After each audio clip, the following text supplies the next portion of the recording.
We keep asking because we're all a lot lower than 8 million when to start adding people in. Our concern is more of what maximum would you be willing to spend to get something off your plate, and that should kind of tell us when to start hiring these different roles and responsibilities. Is when is it time to start giving away that percentage and hiring that out? Leverage, right? For what amount of effort do you have to put in, right? So I'm going to try and draw a hand right now. That's a bicep, right? So what amount of force does it take to do to create the biggest uplift in revenue, right? Then this is creating the leverage over your time. And so what are the highest value activities that you can do? If you're say at 3 million, then yeah, someone in the comments suggested maybe I'll get a production manager that also does site supervisor duties. That's no problem, right? At 3 million, he's doing 0.68 jobs per day, right? Maybe with repairs, he's doing 1.5 jobs per day. This is 3 hours worth of work, right? So that's 3 hours a day. So then, yeah, he comes in, gets himself set up for the day, and then goes out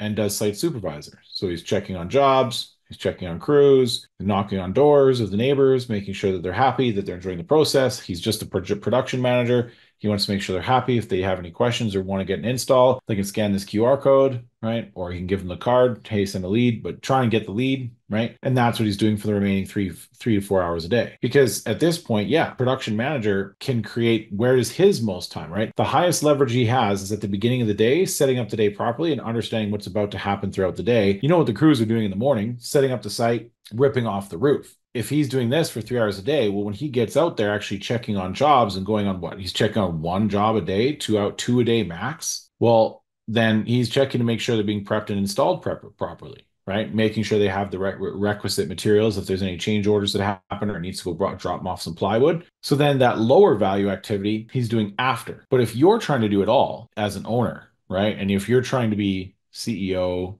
and sales manager, production manager, marketing director, the bookkeeper, the accountant, right? It's too much. So you have to think, well, what does it cost to hire a marketing agency? How much do you have to spend to hire a marketing agency to offload the majority of your marketing decisions?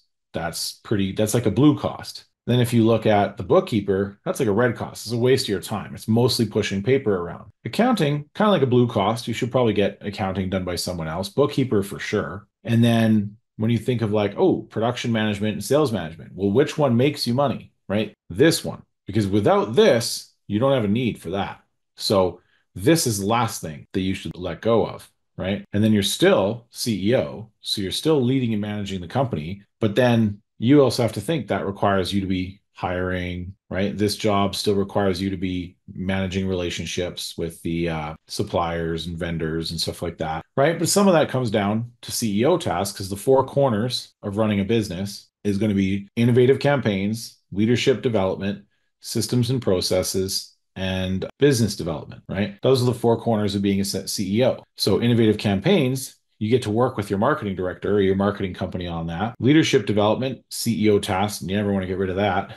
Business development, this is very part-time as a basis. And system and process, you've got RBP helping you. And so then you just have to worry about the adoption and the implementation. And training the team how to do it is part of your leadership development. Anything that isn't those four activities, you have to gradually start getting rid of. And so at, say, 3 million, you should absolutely have this role, this is part-time, right? And this is an agency. Does that answer your question? Yes, sir. Thank you.